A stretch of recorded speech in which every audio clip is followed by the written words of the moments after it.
ये अंधे बहरे लूले लंगड़े शिक्षा के मंदहीन जजों को नहीं दिखता क्या? आसाराम बापू को तत्काल रिहा किया जाए। आसाराम को रेप के एक और केस में उम्र कैद की सजा हुई है। मेरे को तिहाड़ जेल में जाने का भी संकल्प हो रहा है, सच बोलता हूँ। गलत मूवमेंट करके फंसाया गया। आसाराम जेल के अंदर है। कुर्बान हो जाऊंगा, सूली चढ़ जाऊंगा, लेकिन हिंदू धर्म की सेवा मैं नहीं छोड़ता। उस समय से बापू के आशीर्वाद मुझे मिलते रहे हैं। आसाराम पर अहमदाबाद के मोटेरा आश्रम में कई बार रेप का आरोप लगाया था। तो नारायण साईं का भी अब आ सकता है नंबर। अभी रेप के केस में जोधपुर की जेल में आजीवन कारावास की सजा काट रहा है। पुलिस जगह जगह तलाश रही है, लेकिन रेप केस में फंसे नारायण साईं का कोई सुराग नहीं मिला है। आसाराम को रिहा करो। पूज्य बापू ना चरणों में नतमस्तक थे गौछो। पूज्य आसाराम को रिहा करो। आसाराम जी के जितने शिष्य हैं, एक की भी आस्था डिगी नहीं है। जैसे लोगों की धार्मिक भावनाएं आहत होती है, वैसे ही आजकल संत समाज भी आहत होने लगा है। वो इतना ज्यादा आहत हो चुका है कि उन्होंने अपना नाम ही आहत संत समाज रख लिया है। ट्विटर पर थोड़े थोड़े दिन में एक ट्रेंड करवाया जाता है, #आहत संत समाज, और लिखा जाता है, if leader of the country can't listen voice of sant samaj properly, then who give them priority to make India unique. ये जो संत है इंडिया को यूनिक बनाते हैं, ऐसा इन लोगों का कहना है। और कैसे संत?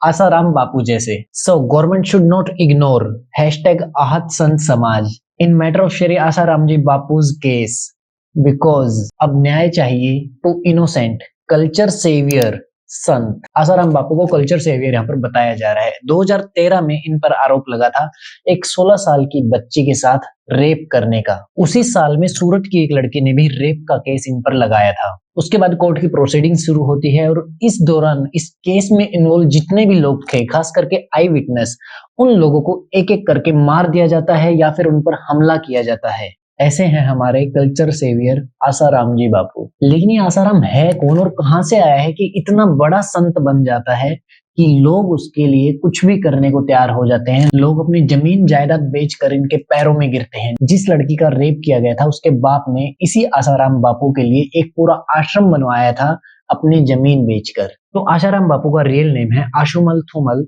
शिरोमलानी। यह भारत की आजादी से पहले इंडिया के उस हिस्से में पैदा हुआ था जो पाकिस्तान के अंडर में आता है। जब बंटवारा हुआ तो उस दौरान यह अपने परिवार के साथ ट्रैवल करके अहमदाबाद में आकर के बस गया। इसके पापा एक दुकान चलाते थे और उनकी मृत्यु के बाद कुछ टाइम तक इसने उस दुकान को संभाला, लेकिन उसके बाद दुकान को बंद करके यह योगा और अध्यात्म के रास्ते पर निकल गया। बताया जाता है कि इसने इंडिया में काफी यात्राएं की और उसके बाद वृंदावन में जाकर एक आश्रम में शरण ले ली। वहां पर यह काफी टाइम तक रहा और उसके बाद धीरे धीरे इसने पहचान बनाने शुरू कर दी। लोगों ने वहीं से इसे आसाराम बापू कहना शुरू किया और यह इसका टैग नेम हो गया, लोगों के सामने रिप्रेजेंट करने वाला नाम हो गया। यह अपनी स्पीच और सत्संग के लिए फेमस होने लगा था। लोग इसके दीवाने होना शुरू हो गए थे।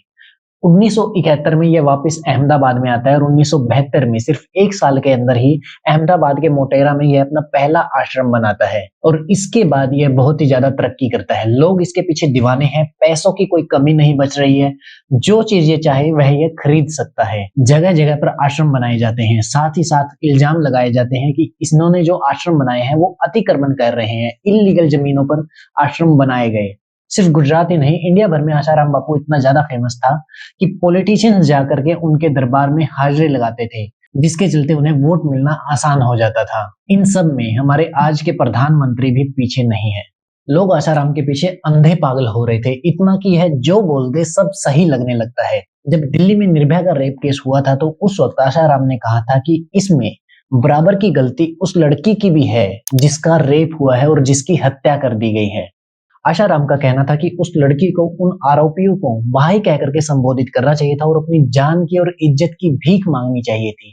ताली सिर्फ एक हाथ से नहीं बजती है, वह लड़की भी इस रेप केस में अपना रेप होने में बराबर की भागीदार है, ऐसा आसाराम बापू ने कहा और लोग इस चीज को भी सही कहने लगे। इन सब में कोई दो राय नहीं है कि आसाराम जैसे लोग अपने भक्तों का, जो इनके पीछे दीवाने होते हैं, उनसे पैसे तो ऐंठते ही हैं, इसके अलावा उनका फिजिकली फायदा भी पूरा पूरा उठाते हैं। लेकिन यह 2013 में फंस गया जब एक 16 साल की लड़की का इसने रेप किया। हॉस्टल में रहने वाली लड़की के घर पर फोन किया जाता है उसके माँ बाप को कि आपकी लड़की बहुत ज्यादा बीमार है और अब सिर्फ उन्हें आपके और हमारे बापू आसाराम बापू ही बचा सकते हैं। तो अपनी लड़की को लेकर के जल्दी से आशाराम की शरण में जाइए। माँ बाप परेशान होते हैं, जल्दी से जल्दी शाहजहांपुर से जोधपुर जाते हैं और अपनी लड़की को वहां पर दिखाते हैं। जब पता चलता है कि लड़की को क्या बीमारी है तो उसे सिर्फ चक्कर आ रहा होता है और इसे भूत प्रेत का साया बता दिया जाता है। लड़की को आशाराम की कुटिया में उसके साथ भेज दिया जाता है और बाहर माँ बाप को रुकने के लिए कहा जाता है। माँ बाप बाहर रुके हैं और अंदर उनकी लड़की का रेप किया जा रहा है, इसी संत कल्चर सेवियर आशाराम बापू के द्वारा। 2013 के ही अक्टूबर महीने में आशाराम और उसके बेटे नारायण स्वामी पर आरोप लगाया जाता है सूरत की 2 लड़कियों के द्वारा कि उनका भी रेप इनके द्वारा किया गया है। इस केस में भी पूरी प्रोसीडिंग चालू होती है और केस काफी लंबा चलता है। 2013 से लेकर के 2018 का टाइम लग जाता है केस का रिजल्ट आने में और इसी दौरान आशाराम के डॉक्टर अमृत प्रजापति की 2014 में राजकोट में गोली मार करके हत्या कर दी जाती है। उनके कुक अखिल और एक अन्य व्यक्ति कृपाल सिंह की भी यूपी में हत्या कर दी जाती है, जो इस केस के आई विटनेस बताए जाते हैं। इसके अलावा कुछ और लोगों पर हमला किया जाता है, मारने की कोशिश की जाती है ताकि कोई गवाही देने वाला ही न बचे। इन सब के बावजूद 25 अप्रैल 2018 में जोधपुर की कोर्ट के द्वारा इसे लाइफ इम्प्रिजनमेंट यानी कि ताउम्र जेल की सजा दी जाती है। उस वक्त आशाराम के समर्थकों द्वारा दंगे करने का इतना ज्यादा खौफ था कि कुछ राज्यों में हाई सिक्योरिटी अलर्ट जारी किया जाता है, जगह जगह पर आर्मी को तैनात किया जाता है। सजा जो है कोर्ट में न सुना करके जेल में जाकर के सुनाई जाती है। हैरानी की बात है, इतना सब कुछ होता है, इतना सब कुछ सामने है लोगों के बावजूद इसके ट्विटर पर इस तरह के ट्रेंड किए जाते हैं कि इस रेपिस्ट को बाहर छोड़ा जाए। इसने कुछ नहीं किया है, इस पूरी चीज को कॉन्स्पिरेसी बता दिया जाता है कोर्ट की, सरकार की, कानून व्यवस्था की। तो आप लोग इन सब के बारे में क्या सोचते हैं, कमेंट करके जरूर बताएं।